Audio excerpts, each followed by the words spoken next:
구속사 시리즈 처음부터 다시 새롭게 한다는 마음으로 시작하면 좋을 것 같아요. 우리가 영어로 공부하신 분들은 이게 지난번에 우리 저쪽에서 영어로 한 내용인데요. 서론의 서론으로 이 공부를 일단 하고 다음 주부터 본격적으로 구속사 시리즈 1권의 내용을 상고해보는 시간을 갖도록 하겠습니다. 먼저 기도하고 시작할게요. 사랑의 아버지 하나님 감사드립니다. 저희들에게 이렇게 말씀 공부할 수 있는 시간 허락해 주시고 또 같이 함께 기도하고 지금 어려운 상황에서도 하나님 함께 모일 수 있는 교회가 되게 허락해 주시니 감사드립니다. 간절히 바라오니 이렇게 함께 공부하는 우리 성도님들 한 분 한 분이 마음에 그리고 생활에 하나님의 말씀이 주도하시는 말씀의 중심으로 살 수 있는 은혜 허락하여 주시옵소서. 각자 어려운 일도 많고 외국에 살면서 힘든 일도 많습니다. 기도 제목도 있습니다. 말씀 받을 때 하나님께서 응답해 주시고 또 기도하는 모든 내용 하나님 은혜로 모든 것이 응답되고 또 생활에 감사가 넘치는 아름다운 은혜의 성령의 역사가 있게 허락하여 주시옵소서. 부족한 입술이오나 말씀 증거할 때에 성령님께서 함께 해주셔서 은혜가 되게 허락하여 주시고 깨달아지어서 아버지 하나님께 더욱더 가까이 나갈 수 있는 은혜가 될 수 있도록 허락하여 주시옵소서. 감사드리며 예수님 이름 받들어 간절히 기도드리옵나이다. 아멘. 성경신학과 구속사 제목은 좀 그럴싸하고 좀 어려워 보이지만 많은 사람들이 우리 구속사 성경 공부를 하면은 왜 구속사만 하느냐, 구속사가 왜 이렇게 특별하고 중요하냐, 그냥 성경 공부하고 싶다 그런 사람들도 있어요. 근데 구속사가 진짜 교계에서도 그렇고 신학계에서 어떻게 중요한 어떤 자리에 있느냐 이거를 우리가 알고 시작해야지 좀 마음도 편하고 구속사 공부하는 이유를 좀 알 수 있을 것 같아요. 그래서 잠시나마 신학적으로 봤을 때 구속사는 어디에 위치하고 있고 어떤 중요성을 가지고 있느냐 그걸 한번 보도록 하겠습니다. 이 내용은 제가 읽고 또 이런 내용을 추출한 책들인데요. 유명한 신학 책들입니다. 먼저는 신학의 분류예요. 신학이 어떻게 분류되어 있느냐. 신학이라는 것은 하나님에 대한 학문이죠. 공부인데 결국에는 성경이 무슨 말씀을 하고 있느냐. 세상에 어떤 책도 이렇게 많이 공부를 하고 분류를 하고 이런 측면에서 보고 저런 측면에서 보고 그 내용 가지고 이 뜻은 이렇다 저렇다 이렇게 복잡하게 공부하고 하는 책이 없는 것 같아요. 그렇기 때문에 저는 더 성경이 살아있는 하나님의 말씀이기 때문에 뭐 성경보다 더 페이지 수 많은 책도 많잖아요. 그렇지만 그거는 뭐 한두 번 읽고 뭐 여러 번 읽으면은 다 마스터하는데 신학에 대해서는 희한하게도 지금 수천 년간 적어도 수백 년간은 여러 가지 질문도 있고 깨달아지지 않는 부분도 있어요. 그래서 우리가 더 공부를 해야 되고 또 하나님의 주시는 성령의 역사 아니라면은 우리가 깨달을 수 없는 거. 우리가 잘 아시겠지만 성경에는 디모데후서 3장 16절 17절 말씀에 디모데후서 3장 16절 17절 말씀 모든 성경은 하나님의 감동으로 된 것으로 교훈과 책망과 바르게 함과 의로 교육하기에 유익하니 이는 하나님의 사람으로 온전케 하며 모든 선한 일을 행하기에 온전케 하려 함이라. 아멘이다. 여기 성경은 이 구절은 주로 이제 성경은 하나님의 신으로 하나님의 영으로 감동됐다는 그 의미를 두고 보는데요. 그 다음이 더 중요한 것 같아요. 모든 교훈과 책망과 바르게 함과 의로 교육하기에 유익하니 우리뿐이 아니라 우리 자녀에게도 성경은 그만큼 중요하다. 그리고 하나님의 영으로 여기서 한국말로는 하나님의 감동으로 됐다 그러는데 원어로는 하나님의 숨으로 됐다는 의미예요. 하나님의 숨이 히브리어로는 루아흐고 숨이라는 말이 헬라어로는 푸누마예요. 근데 그 단어가 하나님 숨 또는 영이라는 뜻을 갖고 있기 때문에 하나님의 영으로 됐다. 하나님의 숨으로 됐다. 아담을 지으실 때 흙으로 사람을 지으시고 그 코에 생기라는 게 한국 한문으로 해서 생기, 살아있는 숨이라는 뜻을 가지고 있는데 원어로는 이게 숨이에요. 숨. 하나님의 숨을 코에다가 살아있는 생기를 불어넣으심으로 생명이 된지라 그랬어요. 그런데 하나님의 말씀을 어기고 선악과를 따먹었을 때 하나님께서 너는 흙이니 흙으로 돌아가라 그랬잖아요. 그게 사람이 죽으면 당연히 묻혀서 흙으로 돌아가는 이치도 말씀하고 있지만 영적으로는 흙으로 지어서 생기를 넣어가지고 생명이 됐는데 흙으로 사람을 지으시고 거기다 생기를 불어넣으셨죠. 그래서 생명이 됐어요.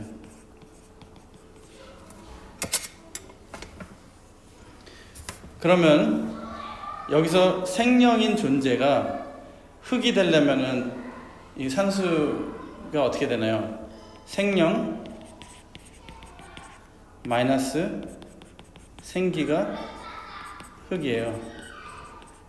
그러면 이 생기라는 것은 예수님께서 이 땅에 오셔서 요한복음 6장 63절에 내가 너에게 이르는 말이 영이요 생명이라 그랬어요.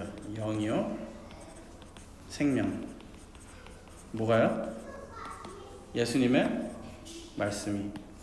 이거는 헬라어 로고스를 따서 말씀을 이렇게 씁니다. 예수님의 말씀이 생명이고 영이래요. 그러면 이게 바로 생기거든요. 생기는 예수님의 말씀이라. 그래서 로마서 5장 12절 말씀 보면요, 첫사람 아담이 죄를 지음으로 그 이후에 후손들, 우리 모든 인류가 죄인이 됐어요. 그래서 로마서 6장 23절 말씀에 죄의 삭은 사망이라 그랬어요. 그러면은 이 아담이 잃어버린 생기 때문에 흙의 존재가 됐고, 흙의 존재는 결국 사망하는 존재. 인류의 소망은 다시 영생을 하는 것입니다. 영생을 원하는 우리에게 예수님께서는 이 말씀을, 내 말을 지키는 자는, 요한복음 8장 51절 말씀에 내 말을 지키는 자는, 읽어볼까요? 요한복음 8장 51절 말씀. 요한복음 8장 51절.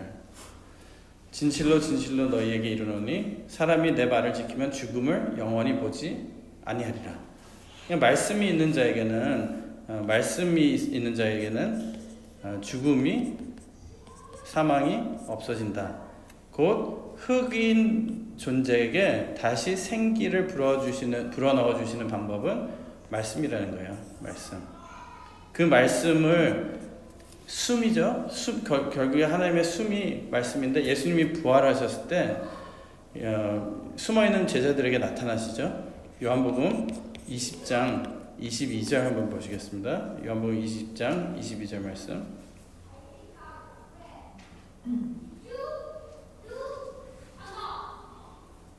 요한복음 20장 22절에 이 말씀을 하시고 저희를 향하사 숨을 내쉬며 가라사대 성령을 받으라. 예수님이 제자들 모여있는데 와서 숨을 내쉴 필요가 없었어요. 그렇죠? 근데 숨을 내쉬면 가라사대 성령을 받으라. 그 성령이 바로 이 생기고 말씀이라는 거예요. 그 성령을 받은 자에게 뭐라 그러시냐면은, 아버지 그 바로 위에 아버지께서 나를 보내신 것 같이 나도 너희를 보내노라. 그래서 우리가 보내신 이유는 우리가 삶을 사는 것도 있고 주도하는 것도 있고 여러 가지 하나님의 뜻을 위해서 사는 것이 있지만, 예수님께서 오셔서 이 생기를 회복시켜 주셨다. 곧 우리에게 생기를 다시 불어넣어 주시려고 오셨다. 이 생기는 성령이고, 성령은 말씀 받는 자에게 주어지는 거예요. 사도행전 10장 44절 말씀 보면은 고넬료가 베드로가 하나님께서 베드로를 고넬료 집에 보내셔서, 고넬료가 이방인이에요. 로마 사람이거든요. 근데 그 가족에 모인 사람들에게 성경 공부를 가르쳐요. 말씀을 진 거예요. 말씀을 받는 모든 자에게 성령이 임했더라 그랬어요. 이 성령은 막 기분으로 임하는 게 아니라 그냥 노래하다가 임하는 게 아니라 말씀 받는 자에게 이 생기가 들어왔을 때 그게 성령이 임하는 거예요. 성령이 임한 사인은 뭘까? 말씀을 깨달아지는 게 성령이 임한 사인이에요. 넘버원, 제일 중요한 거. 뭐 방언 터지고 여러 가지 보이는 것도 있을 수도 있어요. 근데 가장 중요한 거는 말씀이 깨달아지고 예수님이 믿어지는 거예요. 고린도전서 12장 1절 2절 말씀에 성령 없이는 예수님을 주라 신하지 못한다 그랬어요. 그렇기 때문에 우리 말씀 받는 자들은 머리로 받는 것이 아니라 성령을 받을 수 있는, 말씀을 통해서 성령을 받으시길 주님의 이름으로 축원드리겠습니다. 그래서 이 말씀 받은 사람은 다시 생명이 될 수 있는 거예요. 생명. 그 생기가 바로 말씀이고, 그것을 우리가 세대가 지나면서도 계속 볼 수 있게 만들어 주신 것이 성경이에요. 성경. 그래서 그 성경을 공부를 하는 거다라는 것이죠.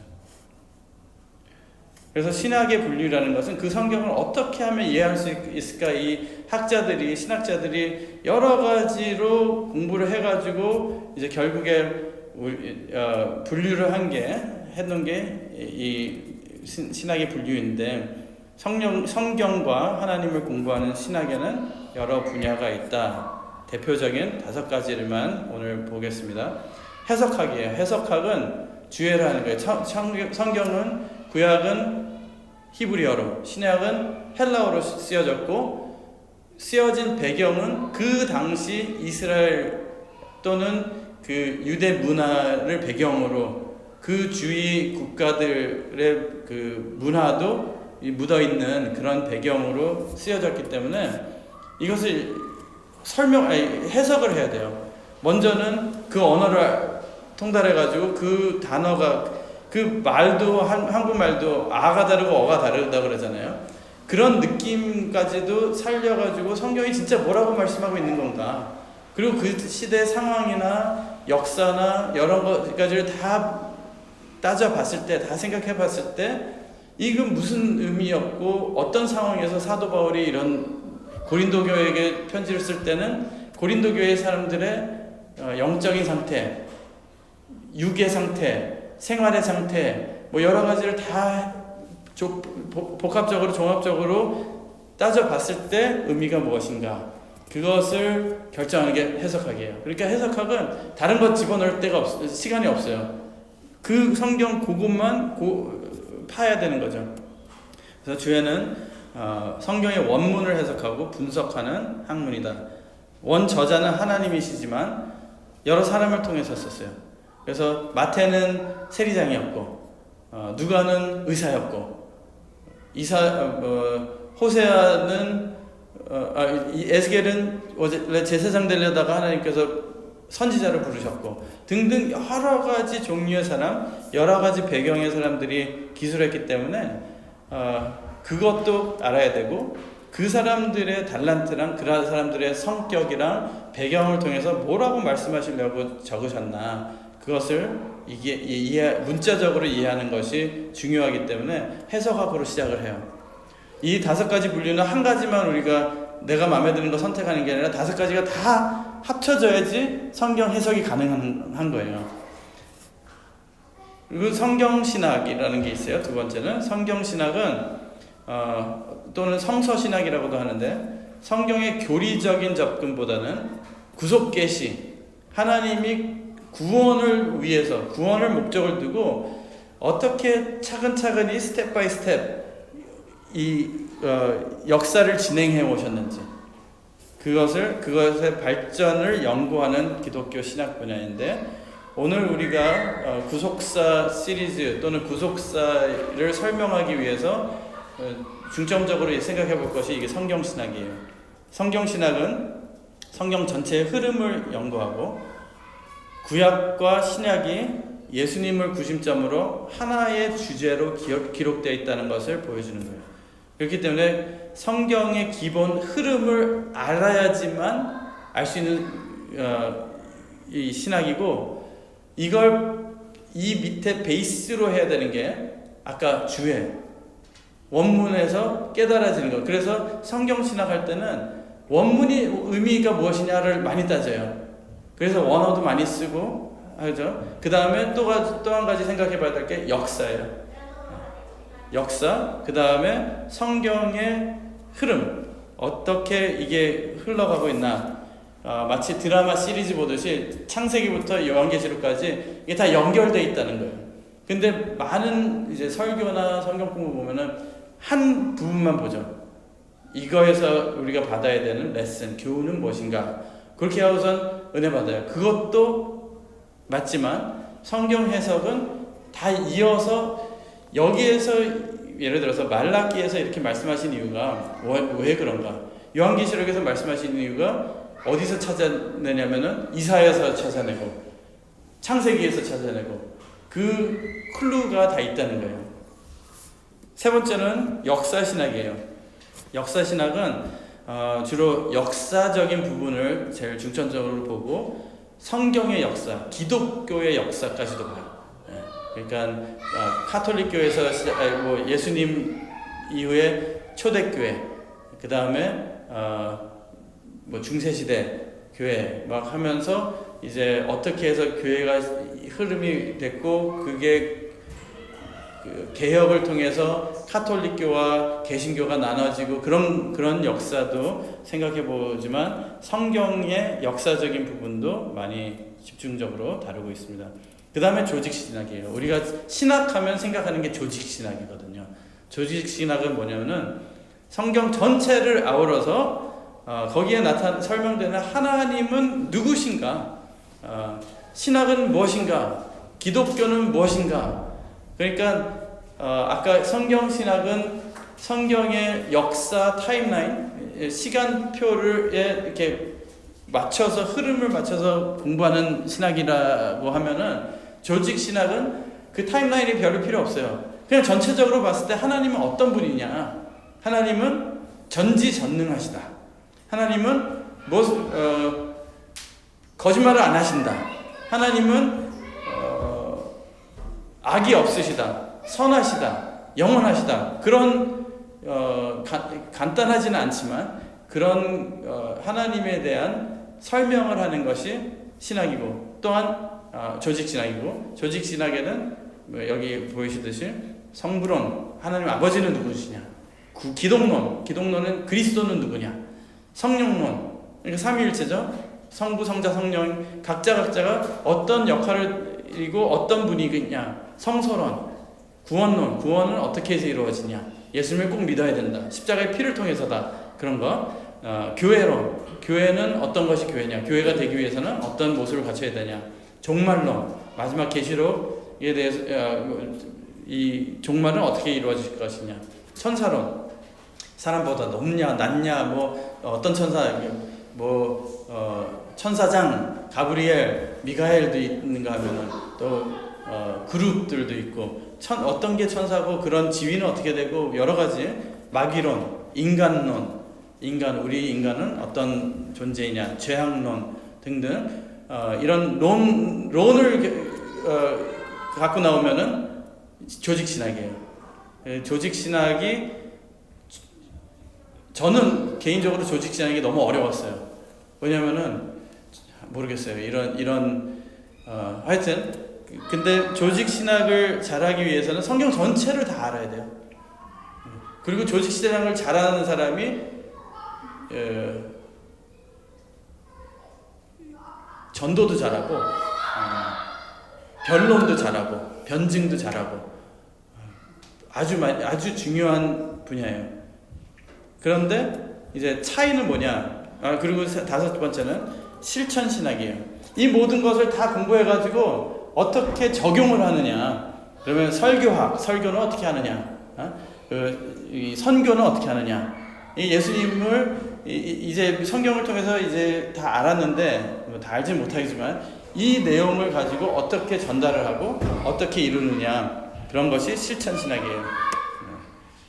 오늘날 교회와 개인에게 어떻게 적용할지 연구하고 가르치는 신학 분야죠. 그래서 이 실천 신학이 많은 목사님들이나 선교사님들이나 성도들도 가장 좋아하는 신학이에요. 나한테 제일 와닿으니까. 근데 왜 성경 신학이 중요한가? 우리가 아까 두 번째 성경 신학에 대해서 좀 더 생각해 본다고 했는데, 왜 성경 신학이 중요한가? 성경 신학은 성경의 스토리를 하나하나 살펴가면서 전체 흐름에 어떻게 연결되어 있는지 연구해요. 그래서 미안한 소리지만 조직 신학을 하는 건 좋아요. 조직 신학을 잘 하는 건 좋아요. 근데 어쩔 때는 조직 신학 하나 가지고 성경을 알려고를 하질 않아요. 하나님은 좋으신 분이다. 끝. 하나님은 전지전능하시다. 끝. 왜 그러느냐? 성경에서 이제 하나님을 만나고 성경 공부를 통해서 더 알아가야 되잖아요. 그리고 성경의 흐름이 어떻게 되고, 처음에 시작은 왜 그렇게 됐고 끝은 왜 그렇게 됐고, 그걸 알아야 되는데, 그냥 예를 들어서 한국 드라마를 보면은 중간부터 보면 좀 재미없잖아요. 처음부터 봐야지 그 이유를 알고 스토리 전개도 아는데, 그냥 저 스토리는 재밌는 스토리야, 아니면은 뭐 코믹물이야, 그렇게 대충 알고선 넘어가지는 않는다는 거죠. 근데 많은 크리스찬들이 지금 성경을 그렇게 알고 싶어요. 자세히 알기보다는 머리 아프니까, 시간도 없으니까, 그냥 하나님은 좋으신 분, 나에게 복 주셔야 되는 분, 그냥 그러면서 은혜를 어떻게 받으려고 한다는 거죠. 그러다 보니까 그게 실천 신학에 잘못 실천되면은, 잘못 적용되면은 좋은 스토리, 인스퍼레이션 스토리 있잖아요. 기분 좋아지는 스토리, 그런 거하고 끝난다는 거예요. 그러니까 하나님은 결국에 알게 될 수가 없고, 그냥 교회 오면은 좋은 얘기 듣고 조금 알고 가는 거예요. 그러니까 더 집중하는 게 찬양에 집중하게 되고, 프로그램에 집중하게 되고, 내 삶에 어떻게 교회가 더 이득이 될 수 있느냐, 애들 프로그램, 뭐 여러 가지 그런 걸 따지게 되는 거예요. 그렇게라도 성도들에게 교회가 이득을 줘야 되기 때문에, 이익이 돼야 되기 때문에. 그런데 그 프로그램이 다 있는 건 좋지만 있어야 되고요. 거기에 그 전에 먼저 베이스라인에 말씀, 이 성경을 알게 해주고 성경을 통해서 하나님을 만나게 해주는 말씀이 없다면은, 그거는 외부의 다른 사람들의 모임이나 다름이 없다라는 것이죠. 그래서 큰 스토리라인은 창조, 타락, 왜 창조하신 내용, 그 다음에 이유, 목적, 그 다음에 타락, 왜 타락을 했는지 아까 잠시 우리가 살펴봤는데요. 그 다음에 회복, 어떻게 해서 회복시키는 과정이 무엇이고, 또 결국에 메시아 예수 그리스도를 통해서 어떻게 구원하고 구속하시는지. 이 구속은 감옥에 처박는 게 구속이 아니라 구원하는 거죠. 그 다음에 구속은 뭐냐, 구원과 구속을 간단하게 그 차이를 얘기하자면, 구원은 전체적으로 포괄적으로 우리 구원하시는 것 내용이고, 구속은 무엇인가 가치를 지불하고 구하는 거예요. 예수님의 죽음을 통해서 우리가 다시 구원을 받는 그 과정을 구속이라는 거죠. 랜섬이 필요한 거예요. 그리고 완성, 성취. 여기서 볼 때 창조는 창세기 1장이에요. 창조는 창세기 1장 2장, 타락은 창세기 3장. 완성, 성취는 요한계시록이라고 본다면은 그 사이는 어디예요? 창세기 4장부터 요한계시록까지, 요 사이는 다 회복, 구속, 구원. 이거를 구속사라고 하는 거예요. 근데 구속사의 결론이 계시록이라면은 구속사의 서론, 책을 읽을 때 서론은 무슨 역할을 하죠? 책 나머지에 있을 내용을 미리 살짝 힌트를 주는 게 서론이에요. 그러니까 서로 창세기 1장 곧 창조 역사와 타락까지도 다 구속사를 소개하는 내용이라는 거예요. 그렇게 보면은 성경 전체는 구속사다. 구속사가 성경 전체이다. 성경 신학은 일정한 타임라인, 시간표의 연대 속에 하나님께서 타락한 인류의 회복을 이루시는 내용이기 때문에 그래서 연대 계산을 하고 그래서 시간표가 중요한 거예요. 왜 성경 신학이 중요한가? 계속 이어서 보겠습니다. 그렇기 때문에 연대와 역사가 중요하며 실제 있었던 사건들을 자세히 공부해야 되는 거죠. 근데 많은 사람들은 이런 사건들이 실제가 아니었다라고 생각하는 사람들도 요즘 신학자 중에서도 많아요. 그래서 구속사 시리즈에서 오로 목사님이 저자가 많이 하시는 일이 이거 진짜 실제로 있었던 일이다라는 거 증명하는데 오래 걸려요. 그래서 연대가 필요하고 사건이 필요하고 그거를 진짜 믿지 않으면은 이게 나한테 와닿지 않거든요. 진짜 리얼 스토리가 아니라면은 결국에 우리가 제일 중요한 시기에 그거 그냥 만들어진 내용이었어라고 생각을 한다면은 내가 그렇게 믿는다면은 결국엔 성경을 저버리게 돼요. 믿음을 저버리게 되죠. 조직 신학이나 실천 신학 같은 다른 분야는 성경 전체 흐름보다는 의미와 적용을 강조하기 때문에 예를 들어서 하나님의 속성, 아까도 계속 얘기했지만 죄는 무엇인가 중요해요. 우리가 이걸 알아야 되는 거예요. 알아야 되는 거지만 거기에 성경 신학은 어떤 걸 다루냐, 더 구체적으로 시대마다 하나님께서 약속하신 언약과 그의 성취, 그리고 백성과의 관계를 어떻게 하나님이 직접 이 땅의 역사에 개입하셔서 어떻게 관계를 맺고 어떤 약속을 하시고 어떻게 진짜 우리 삶 속에 역사를 하시냐, 그걸 볼 때 그렇게 똑같이 내 삶에도 역사를 하신다는 것을 우리가 알 수 있는 거죠. 예를 들면 출애굽을 통해서 하나님의 구원 사역과 이스라엘 백성과의 언약, 그러니까 그 안에서 찾아볼 수 있는, 출애굽을 통해서 찾아볼 수 있는 예수님에 대한 예표, 그리고 내 삶에 대한 적용, 그걸 다 볼 수 있는 게 이 구속사고 성경 신학이에요. 그러니까 출애굽 사건에서도 예수님을 상징하는 게 여러 가지 있잖아요. 유월절 양,